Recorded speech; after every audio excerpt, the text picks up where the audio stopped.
essa busca rígida, essa ordem rígida.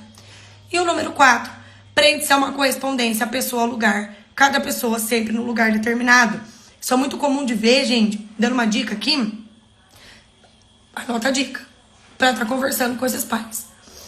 Se em casa, na hora das refeições, a criança se incomoda se uma das pessoas está fora do seu lugar determinado.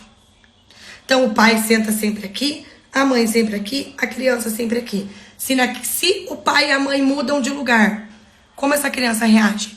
Perceber, não é porque que vocês trocaram de lugar, é uma coisa.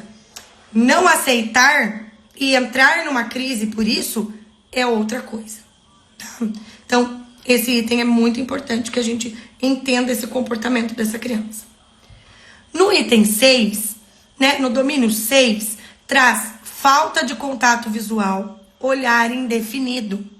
A falta de contato pode variar desde um olhar estranho até constante evitação do estímulo visual. O que isso significa? Fer, mas todo mundo fala que o autista, ele tem dificuldade em fazer, ele não faz contato visual. Vamos entender isso aqui. Não é que o autista não faz contato visual.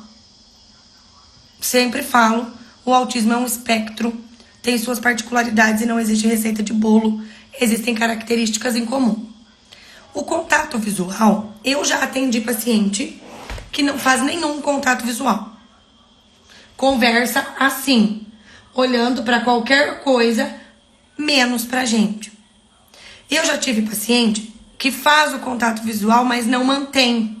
Então é aquele contato visual que ele responde e ele vai respondendo e ele olha só um pouquinho e daí ele já vira e ele já atendi pacientes assim, dentro do espectro autista. E já atendi pacientes que fazem contato visual até demais. Eu atendi um adulto uma vez que ele ficava o tempo todo. Ele me respondia tudo que tinha para responder, olhando diretamente nos meus olhos, que ele nem piscava. Então a questão do contato visual a gente tem que ter cuidado. Não é que não tem contato visual. É como diz aqui, o contato visual é um olhar estranho, tá? No entanto que nesse item vem o seguinte, olha só como essa escala é extremamente importante. Número 1, desvia os olhares diretos, não olhando nos olhos. 2, volta a cabeça ou olhar quando é chamado, olha para fora. Por exemplo, Fernando, que? Olha para o outro lado. 3, expressão do olhar vazio e sem vida. É aquela coisa... Pode até estar olhando. Sabe quando a gente escuta muito, tá olhando, mas não tá vendo? Esse olhar, tá?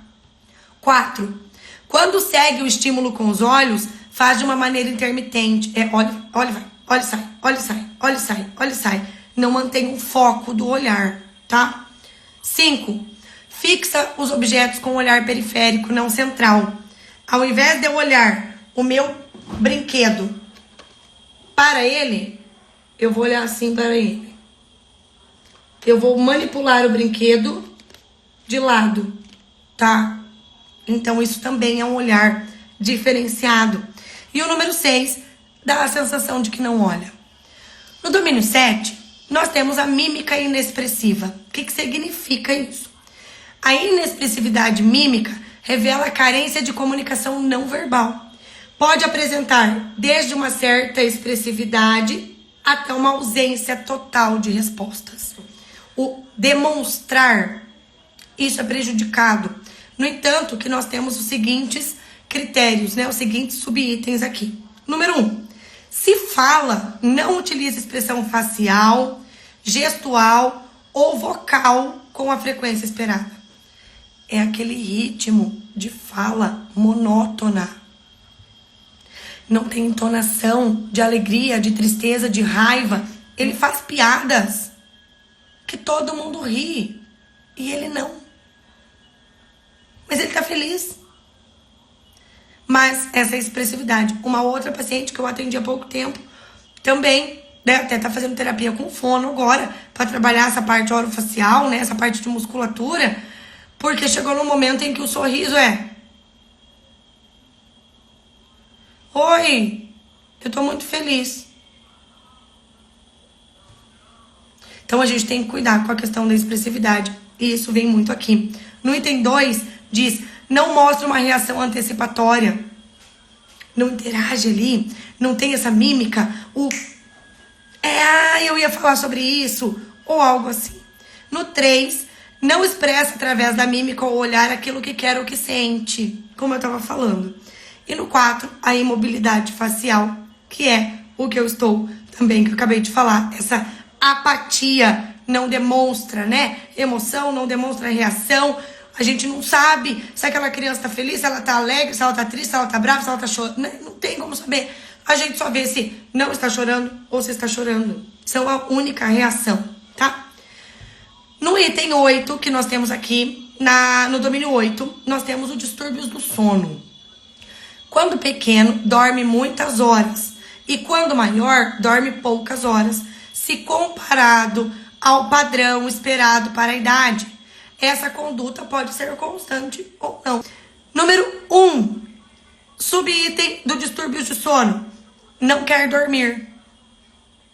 Número 2. Levanta-se muito cedo. 3. Sono irregular. Intervalos.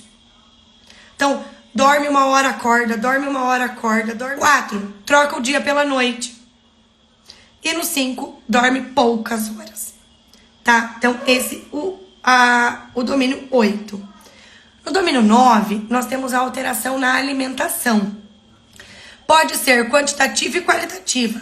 Pode incluir situações, desde aquela em que a criança deixa de se alimentar, até aquela que se opõe ativamente. Já vi casos de crianças que só comem alimentos amarelos. Já vi casos, esse caso que eu atendi hoje é arroz, feijão, batata e peixe. Frito o peixe. Só isso. Então, é rígido. E aqui traz o seguinte. Item 1. Seletividade alimentar rígida. Come o mesmo tipo de alimento sempre. Não experimenta outro. De maneira alguma, de forma alguma. Isso a gente sabe. Quantidade de prejuízos vitamínicos que acontece com essa criança, no organismo dessa criança. E o autista já tem dificuldades gastrointestinais. Então, é um item importante. O número 2 acontece muito. Come outras coisas além de alimentos. Papel, terra, borracha, enfim, coisas que não são alimentos. Come. No item 3 diz... Quando pequeno não mastigava. Então aquela criança que colocava pedacinhos de comida e engolia inteiro. Que automaticamente faz com que a fala seja prejudicada porque não tem uma motricidade. Número 4. Apresenta uma atividade ruminante. Aquela criança que coloca comida na boca e fica. E fica. E mastiga. Número 5. Apresenta muitos episódios de vômitos. Uma criança que vomita com muita facilidade. Lembra que eu acabei de falar? Gastrointestinal, essas dificuldades que o TEA tem, que faz parte, né? Então, tem muitos vômitos. 6. Come grosseiramente. Esparrama a comida no chão, atira a comida na hora de comer. Geralmente as mães vêm com aquela dor de eu não sei mais o que eu faço, ele não come. Na hora que eu dou comida, ele taca tudo no chão, ele pega com a mão, ele passa no cabelo. Tô falando de crianças aí com 4 anos pra cima. Quando tá ali com 2 aninhos, 3 aninhos, tá aprendendo a comer, a gente sabe que isso é muito comum, tá? Mas é aquela criança já maior. 7. Isso é muito interessante, presta atenção. Rituais. Esfarela alimentos antes da ingestão. Tem que colocar o talher certinho na mesma posição todas as vezes. A comida precisa estar separada. Começa a comer sempre pelo mesmo item, tá? Então é um ritual que acontece. E o 8, uma ausência de paladar, uma falta de sensibilidade gustativa, que pode ser o oposto dessa seletividade. Então a gente tem sempre os extremos dentro do TEA. Dentro do autismo nós temos os extremos. E a gente tem que prestar atenção nos extremos.